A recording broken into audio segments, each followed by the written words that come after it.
on a découvert un problème, on l'a dénoncé. La troisième et dernière étape, bon, pas la dernière, mais en tout cas la troisième étape sera maintenant de proposer et de suivre par la suite. Et cette proposition, c'est pourquoi c'est ça qui a motivé en fait ma venue dans ce forum, c'est cette proposition. Parce qu'en novembre prochain, on va organiser un forum qui sera presque pareil que ce forum, sur l'installation des jeunes au Sénégal, à l'occasion du sommet de la francophonie. Et sur ce forum, on veut avoir comme output un document de proposition de stratégie. Comme je l'ai dit tantôt, l'installation, il est temps qu'on l'érige en politique, en stratégie nationale, avec des objectifs, et on va voir comment chaque acteur pourrait y contribuer. C'est pourquoi, en novembre prochain, on va organiser un forum national sur l'installation des jeunes au Sénégal, où on va s'inspirer des expériences, des modèles d'installation d'autres pays qui ont une politique d'installation et essayer aussi de valoriser les expériences nationales au niveau du Sénégal qui ont réussi d'une part, mais également les expériences qui ont échoué.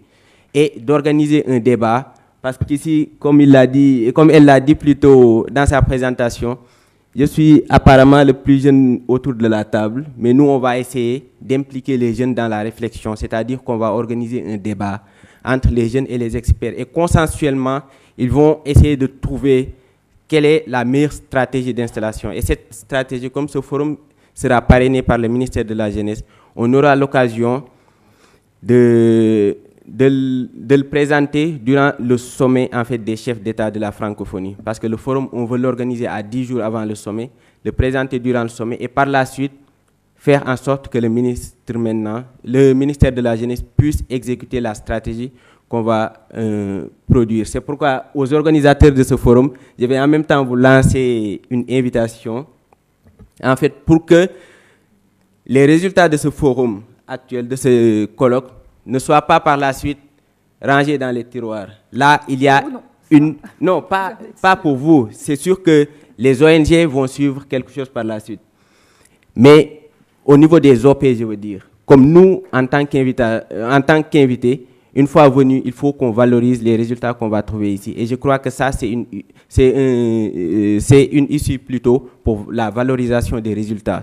Parce que comme ça réfléchit sur l'installation des jeunes dans les pays du Sud, là, on a l'occasion de continuer en fait la réflexion et de l'appliquer dans un pays du Sud et de déboucher sur cette stratégie nationale d'installation. Voilà en fait la dynamique sur laquelle est actuellement le collège. Merci.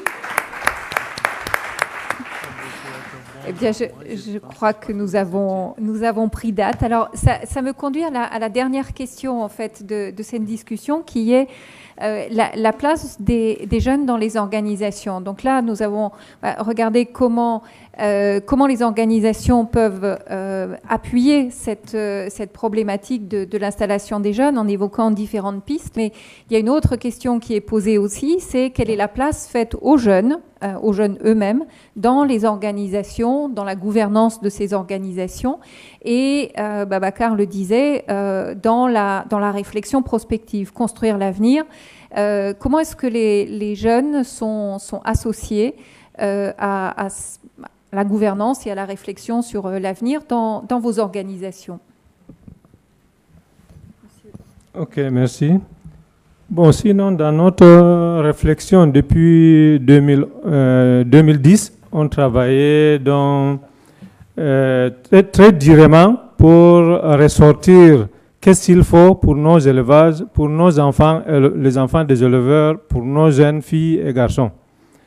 Et en ce moment, nous avons notre document stratégique qui est ressorti à cet atelier. On avait travaillé dans beaucoup des ateliers pour retrouver qu'est-ce qu'il faut pour nos enfants. Et on a ressorti les exploitations familiales. Avant, on travaillait avec les éleveurs membres. Mais après avoir beaucoup travaillé sur ce problème, on a ressorti. Donc maintenant, l'APES travaille avec les exploitations familiales, à laquelle il y a les enfants, filles, les garçons qui peuvent retirer aussi leur part de rentabilité dans ce travail. Donc avant, les éleveurs faisaient travailler les enfants sans retour. C'est pourquoi les enfants des éleveurs refusent toujours en ville. Mais actuellement, où on travaille, nous préparons, c'est le pourquoi je suis même très content avec le projet AFOP, parce que nous préparons, disons, rajeunissement de l'association. Je suis très content de voir même SOS Femmes Belgique ici. SOS Femmes, ce sont notre partenaire en Afrique centrale et ouest. Donc, c'est avec leurs appuis qui nous est amené vraiment à réaliser beaucoup de choses, surtout au Cameroun.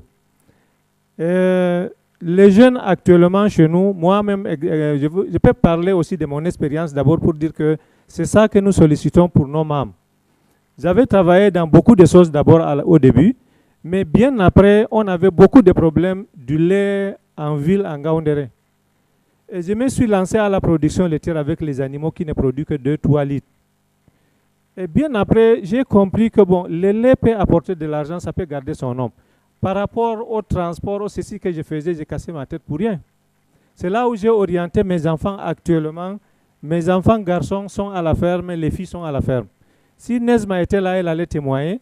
Lors d'une réunion que j'ai présidée avec elle, ma fille qui est à l'université s'est levée pour dire que le travail de papa, actuellement, j'ai décidé d'être un vétérinaire. Donc, ça veut dire qu'ils sont intéressés, il faut montrer l'importance de ce travail. Et ils vont s'atteler immédiatement. Mais elle a décidé dans la salle, rien que maintenant, elle veut être un vétérinaire pour travailler sur ces animaux, c'est pas chercher l'emploi quelque part. Donc, ça veut dire que nous avons adopté l'élevage familial moderne de vie. Pour que ça vie, il faut insérer les jeunes. Si les vieux partent, il n'y a pas les jeunes qui sont formés sur ce travail, ça ne va pas aboutir.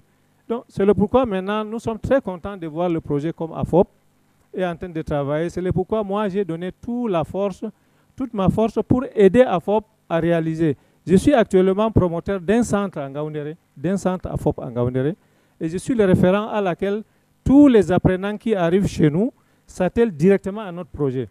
Vu que nous vivons en brousse comme si on est en ville, on a les biodigesteurs à base d'excréments des animaux, on a le gaz à préparer la nourriture, on a les ampoules qui est alimenté par ces biodigesteurs. Donc, ça veut dire qu'on n'a pas de dépenses, on a le rendement de notre élevage. Et j'ai fait comprendre aux apprenants qu'avec 10 animaux, on peut avoir 2 millions par mois. 10 animaux productrices laitières. On peut avoir 2 millions par mois. Donc, ça veut dire que beaucoup de fonctionnaires ne vont pas gagner 2 millions en Afrique. Donc, avec 10 animaux, rien que laitières. Donc, c'est ce qui m'a amené. Et avec les visites d'échange que les autres ont parlé tout à l'heure, c'est très important pour les éleveurs. Très, très important. Parce que j'ai bénéficié de tout ça parce que j'ai été invité en 2008 par Adepta, ici en France. Donc, j'avais donné, disons, l'accent sur les visites de ferme. J'ai donc copié, j'ai vu donc les animaux qui pèsent 1000 quelques, 1500. J'ai dit, mais comment? Comment on peut faire pour acquérir ces qualités des animaux? Par l'insémination. À la rentrée, donc j'ai pris des contacts avec ceux qui font sur l'insémination ici. Et de le retour, j'ai mis mes enfants à la formation de l'insémination. Ils sont formés. Nous avons commandé les semences, ils ont inséminé. Actuellement, on a les variétés laitières, viande à la ferme, à laquelle nous sommes sollicités partout dans le pays actuellement pour l'insémination, pour valoriser génétiquement les animaux. Donc, ça veut dire que c'est les enfants que nous mettons derrière tout ce travail. Donc, c'est à eux, vraiment, et si les apprenants arrivent chez nous, ils sont directement attirés, puisque c'est leurs amis d'âge qui sont dans les activités. Bon, je vous remercie, je ne vais pas regarder. Donc, on a là, dans cette dimension élevage, donc un élevage qui se transforme, un exemple qui peut contribuer à cette image plus valorisante de l'agriculture et qui peut être, je pense que, enfin, je peux en témoigner personnellement, c'est extrêmement convaincant et je pense y compris pour les jeunes. Et bon, je me rappelle avoir rencontré vos enfants, Monsieur Youssoufa, et ils avaient l'air très très convaincus, effectivement, de l'intérêt de leur vie dans ce champ-là. Est-ce que vous pouvez réagir à la question de la place des jeunes dans vos organisations?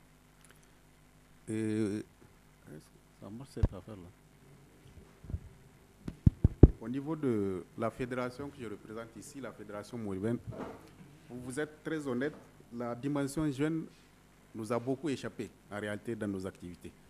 C'est vrai, nos membres sont en partie des jeunes, nous faisons les activités sans en tenir vraiment compte de leurs besoins spécifiques. Il a fallu en 2008 que la plateforme, la plateforme nationale des OP à laquelle nous sommes affiliés ait fait une étude pour l'identification des jeunes au sein des OP membres de cette plateforme pour que nous nous rendions compte que 45% ou 43,5% des membres des OP sont en réalité des jeunes, mais sans que nous nous développions en réalité des activités spécifiques pour ces jeunes. Donc, partant de cette étude, et l'étude avait également montré que 90% des jeunes constituent en fait la main-d'œuvre de l'activité qui est notre activité principale, qui est la production agricole, mais que leur représentation au niveau de nos instances de décision et de gestion se confinait seulement à des représentations au poste de secrétaire parce que la majorité de nos membres n'étant pas alphabétisés, donc on fait recours aux jeunes venus de l'école qui s'installent au village, c'est à eux qu'on fait recours pour assurer le poste de secrétariat. Donc ils n'étaient vraiment pas pris en compte dans les instances de décision et dans les instances de gestion. Donc après cette étude fournie par la fédération, par la plateforme, ils ont mis en place un collège de jeunes au niveau de la plateforme, un collège de jeunes qui est en fait constitué des jeunes membres des fédérations qui sont membres de la plateforme. Ce sont ces jeunes en réalité qui ont porté des actions au sein des OP membres de la plateforme et des actions qui ont permis en fait aux différentes fédérations qui constituent la plateforme elle-même de mettre par la suite en place des collèges de jeunes. Et dont je vous parlerai du cas précis de l'OP que je représente ici. Après l'étude de 2008 de la plateforme, la mise en place des collèges de jeunes à notre niveau, nous avons mis en place un collège de jeunes, mais au niveau de la fédération, où nous avons un espace où les jeunes peuvent s'exprimer et qui a permis la représentation d'un jeune au niveau du conseil d'administration de la fédération. Bon, peut-être déjà la tranche d'âge des jeunes que nous considérons, c'est l'âge de 18 à 35 ans. Peut-être déjà il y a dans le conseil des jeunes, mais celui-ci il a été vraiment spécifié pour représenter le collège des jeunes au sein du conseil d'administration. De l'autre côté, nous avons, pour mieux comprendre la question des jeunes au sein de notre fédération, nous-mêmes avons diligenté une étude en 2012, étude à la suite de laquelle nous nous sommes rendus compte que nous, à notre fédération, c'est plutôt 45% de nos membres qui sont des jeunes et elles sont avec une majorité de femmes qui sont des jeunes. Mais aux instances de décision, comme l'a conclu l'étude de la plateforme, ils ne sont vraiment pas très bien représentés.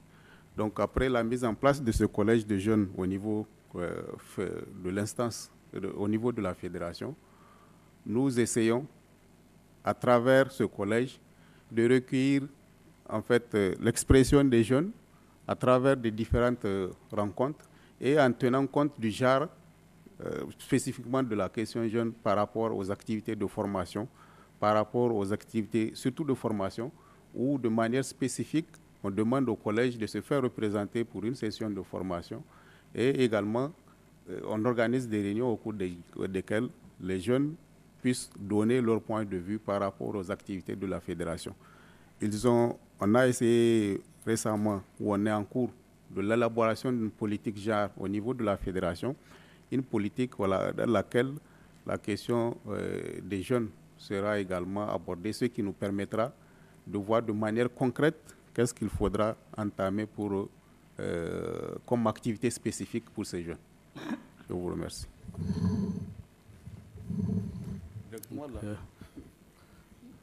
Bon, merci. Donc, à la Fédération nationale des groupements NAM, nous n'avons pas mis soit des comités de jeunes ou bien collèges de jeunes, mais nous avons institué que tous les bureaux qui seront mis en place, qu'il y a 30% de femmes, 30% de jeunes, et puis les 40%, c'est le reste. Hein. Mais comme je disais au début, les NAM ont été mis en place par les jeunes. Moi-même, je suis le produit de ces jeunes-là. C'est des jeunes élèves qui sont sortis dans les centres de formation agricole, qui, en fin de formation, s'est retourné au village pour mettre en place des groupements postscolaires. C'est pourquoi, jusqu'à présent, au niveau des comités de gestion, au niveau des coordinations, au niveau des unions, vous verrez que la majorité des membres du bureau, ce sont des jeunes. Nous avons seulement demandé ce que nous demandons, ce que nous disons en Afrique, les charges. Nous demandons un homme de 3e âge et puis une femme de 3e âge pour être dans les jeunes, parce que nous pensons qu'il y a un proverbe qui a dit que les yeux des jeunes voient, mais son esprit ne voit pas loin. Quand ils commencent à construire quelque chose, tout de suite, ils peuvent se bagarrer et puis se disperser. Et quand ces deux-là sont là, ils peuvent les réconcilier chaque fois. Nous avons renforcé ce système-là par les voyages d'échange. On permet que les jeunes du Burkina aillent au Sénégal, parce que nous travaillons ensemble avec la France. Et on travaillait à l'époque des 6S avec le Cameroun, avec le Niger, avec ceci. Donc, les jeunes échangeaient comme ça pour avoir le courage, pour savoir qu'il y a des jeunes qui travaillent là-bas. Donc, eux aussi, ils peuvent être comme ces jeunes-là. Et pour que ces jeunes puissent avoir confiance en eux, rester chez eux, il y a une personne qui a posé le problème de l'eau. Effectivement, le problème de l'eau se pose. Nous avons construit des petites retenues d'eau dans les villages où il n'y a pas, où l'État n'a pas mis des barrages. Afin que ces jeunes qui ont eu la formation professionnelle agricole puissent rester dans le village et pratiquer le maraîchage. Nous avons aussi pensé à l'élevage. Donc, et pour que tous ces éléments puissent être réalisés, la fédération a pensé, à partir d'abord de ses fonds propres, mettre en place les petites caisses villageois, afin que les membres puissent avoir des petits crédits là-bas pour renforcer leurs activités.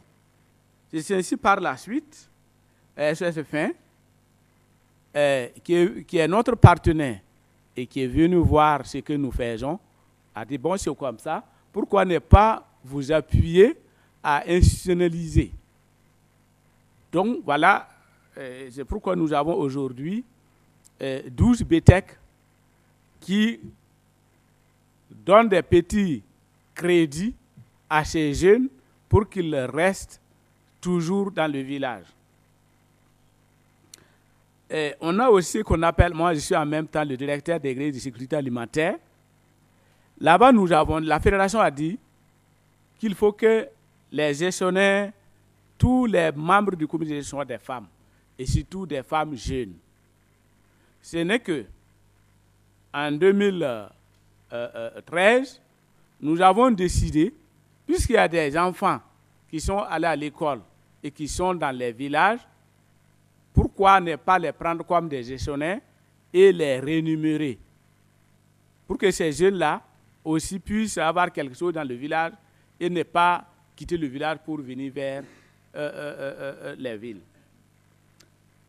Et nous avons mis en place aussi la radio, ce que nous appelons la radio La Voix du Paysan. Et la radio La Voix du Paysan a créé un espace jeune et que les jeunes viennent s'exprimer, qu'ils soient des jeunes éleveurs, qu'ils soient des jeunes artisanats, qu'ils soient des jeunes maraîchers, ils viennent s'exprimer pour donner chacun son expérience, s'il a réussi, ou bien comment il a fait pour réussir, quelles difficultés il a, et maintenant, il partage les idées. Aussi pour les femmes, c'est comme. Donc, nous avons mis le problème des jeunes et de la femme au centre même de notre association.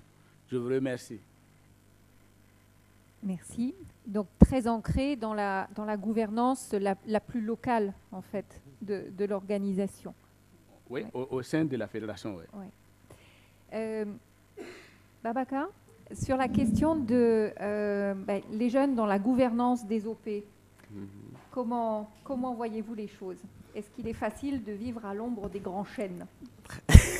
De vivre et de grandir à l'ombre des grands chênes? C'est vrai. C'est vrai que c'est une question aussi capitale.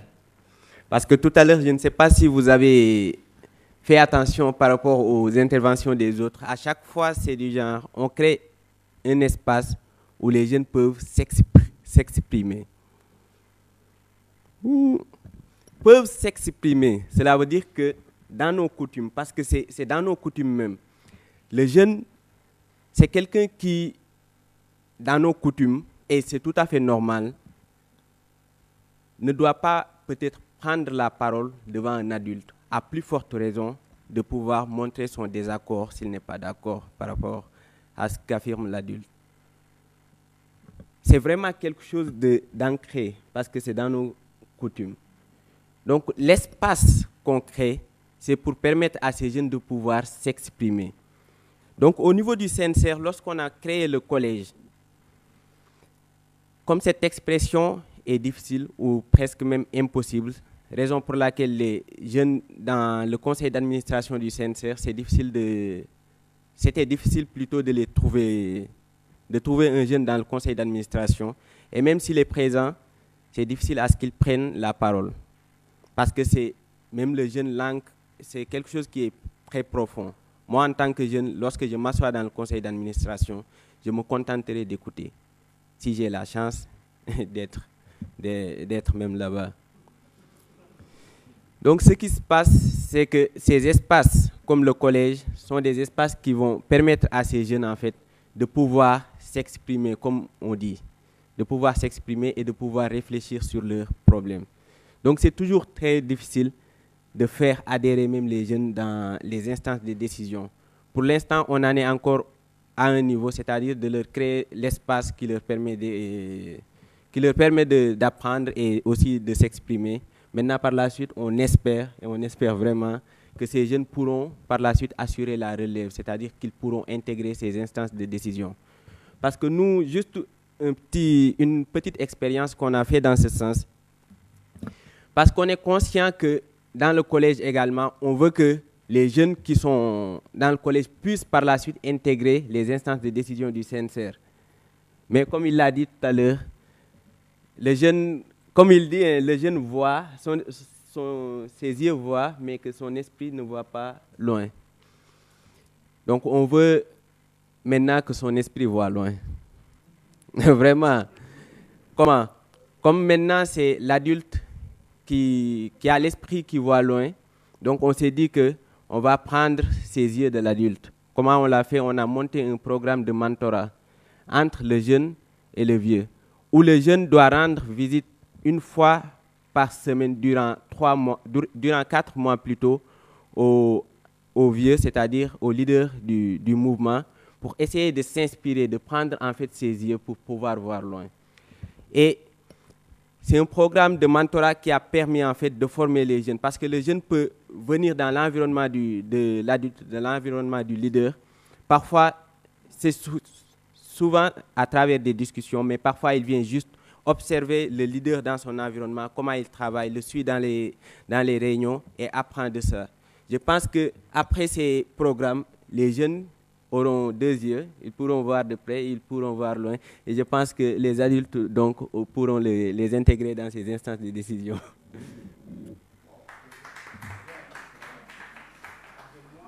Moi, je commençais à être dans les instances à l'âge de 15 ans.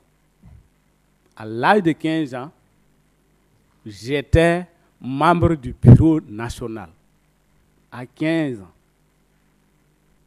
Donc, ce qu'il dit, c'est vrai. Mais j'ai dit bien, c'est les jeunes. La fédération n'a pas été construite par des personnes âgées. C'est des jeunes qui ont construit la fédération. Et effectivement, dans les années 67, il y avait des problèmes. Pour qu'un jeune prenne la parole, à côté de ses parents, c'était difficile. Pour que la femme prenne la parole, à côté de son mari, était difficile. D'ailleurs, c'est ce que nous avons combattu. Nous les avons combattus pour que les jeunes participent à la construction de la famille, pour libérer la parole à la femme, pour que la femme prenne la parole. Ça n'a pas été facile, mais nous les avons réussi. Au Sénégal, je connais la FONGS pour avoir participé plusieurs fois les assemblées générales de la FONGS. À la FONGS, je suis surpris que ces jeunes n'existent pas maintenant.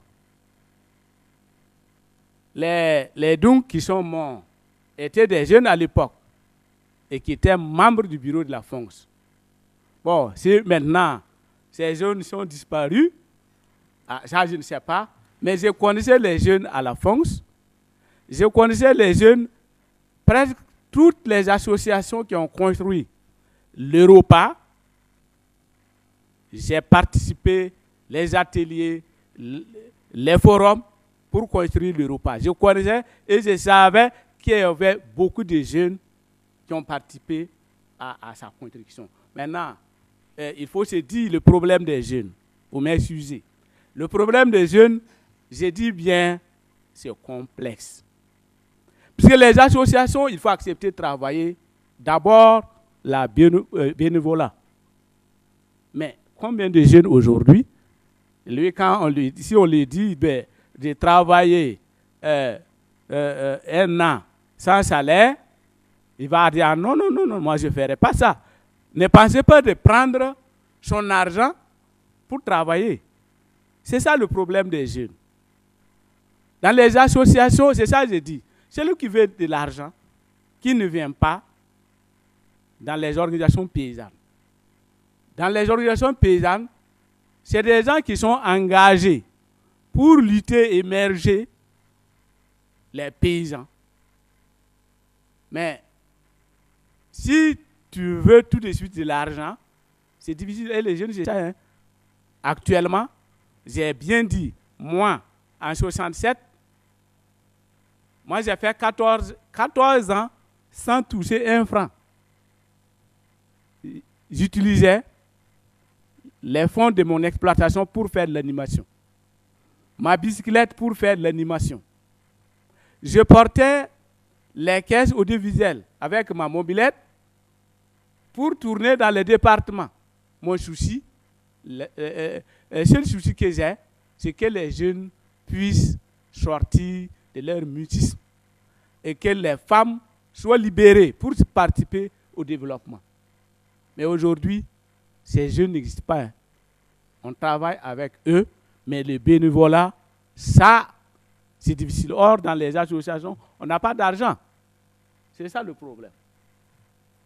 Oui, je crois que la question, effectivement, du bénévolat dans les organisations et de la dynamique à long terme au sein des organisations est effectivement un grand problème et sans doute avec des spécificités encore autour des jeunes.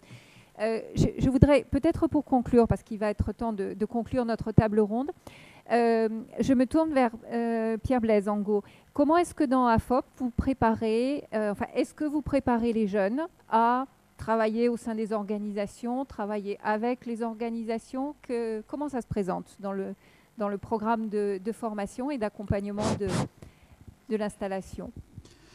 Alors, nous avons évoqué qu'il y avait une phase d'alternance. Et dans l'alternance, c'est divisé en deux. Il y a des alternances où on va chez le référent professionnel et il y a des alternances où on va en famille. Et dans les deux cas, le gars part avec un aide-mémoire pour des questions à creuser Donc aujourd'hui, ils sont plus à la phase diagnostique. S'il est chez un référent qui appartient à une organisation, pendant tout le séjour des 2 semaines qu'il fait chez le référent, il accompagne le référent quand il va en réunion de son organisation. Et là-bas, comme l'a dit mon jeune petit frère, là, il a en fait, on a une tradition, à fois on dit qu'on observe avec les 5 sens. Qu'on n'observe pas qu'avec les yeux. On écoute, on sent les odeurs, on touche, et il reste un. Voilà. Et quand tu reviens, tout ce qu'on t'ait dit ou qu'on ne t'ait pas dit, c'est ça que tu viens échanger avec les autres au retour. Et d'échange en échange, puisqu'il y a 35 qui rentrent, on construit le raisonnement du jeune autour de ces échanges pour dire, moi j'ai vu ceci, moi j'ai vu ceci. Ça, c'est la partie diagnostique de l'existant. Je voudrais dire que notre petit rêve, c'est d'organiser aussi le futur quand ils seront installés. Encore faut-il, comme ma voisine de droite, gagner le pari de s'installer. Donc, on a divisé cette partie réflexion sur les organisations en 2 étapes. L'étape diagnostique et pour comprendre ce qui se passe. Et nous espérons que si nous, comme on dit en Afrique, si Dieu nous donne vie, mais le problème des jeunes est aussi à FOP, donc il faut déjà dire que ce problème de relève, nous avons 50% recrutés dans les jeunes aujourd'hui pour que, bon, si Dieu ne nous donne pas nous autres vie, il y aura quand même la vie pour les jeunes pour continuer à creuser cette deuxième partie à partir de l'année 2015. Merci. Alors, reste-t-il quelques questions sur ce thème auquel il faudrait absolument apporter une réponse? Merci. Juste pour ajouter à ce que vient de dire M. Ngo, pendant les sessions, pendant les séances de restitution des vécus, tous les jeunes ont la possibilité de parler devant leur père. Alors, il y a des jeunes, on a constaté des jeunes qui viennent dans les centres de formation et qui sont tellement complexés pour prendre la parole devant même leur père. Alors, ces séances de restitution des vécus commencent déjà à préparer les jeunes à parler, à prendre la parole devant ses pairs. Et on pense que plus tard, ce jeune pourra prendre la parole dans des instances supérieures, dans des autres instances, par exemple dans les organisations des producteurs. Moi, je parle bien de producteurs, hein, je n'ai pas utilisé le mot paysan. Dans les instances de producteurs, dans les... oui, dans les organisations des producteurs, dans les organisations des professionnels, et ainsi de suite. Et c'est comme ça qu'eux développent donc la capacité à discuter, la capacité à exposer des problèmes, la capacité à faire le plaidoyer, la capacité à faire du lobbying. Et tout ceci provient des professionnels qui sont déjà dans le métier. Je vous remercie. Madame Dounia. Oui, moi, je voudrais ajouter seulement sur la question du bénévolat qu'au Liban, c'est le ministère de l'Éducation qui a ajouté dans le programme des secondaires, seconde bac terminal, 60 heures de travail de bénévolat. C'est obligatoire. Les jeunes doivent faire ces heures de bénévolat. Et là, on est en train de créer un partenariat entre les ONG. Par exemple, notre ONG, on collabore avec le lycée de la région pour faire des travaux, pour faire des animations pour les jeunes. Ils viennent nous aider dans notre ONG. On fait donc ils sont là habitués à faire un travail de bénévolat. Et je veux ajouter que moi, ça fait 20 ans que je travaille en bénévole pour cette organisation. Bon, je crois que l'heure tourne vraiment parce qu'il nous faut garder un peu de temps pour les posters qui ont été préparés pour la dernière session. Donc, si on essaye de garder quelques éléments des échanges que nous venons d'avoir, alors peut-être premier point, c'est que la question des jeunes, donc nous l'avons vu à travers les échanges, n'est pas récente dans les organisations, puisque certaines des organisations ont été créées par des jeunes, des agriculteurs, des exploitants jeunes. Monsieur Ganamé en a donné un long témoignage. En revanche, cette question, elle a été reprise récemment, finalement, les témoignages convergent autour de ça, par les organisations actuelles, alors avec des formes variables selon les organisations, avec une grande vitalité, semble-t-il, même si le processus est récent au Sénégal, puisqu'il y a là une organisation de jeunes qui commence à penser stratégie pour l'installation, qui programme un forum, qui a initié une réflexion. Donc il y a là une grande une vitalité de la réflexion qui sans doute demande à être partagée dans les autres pays.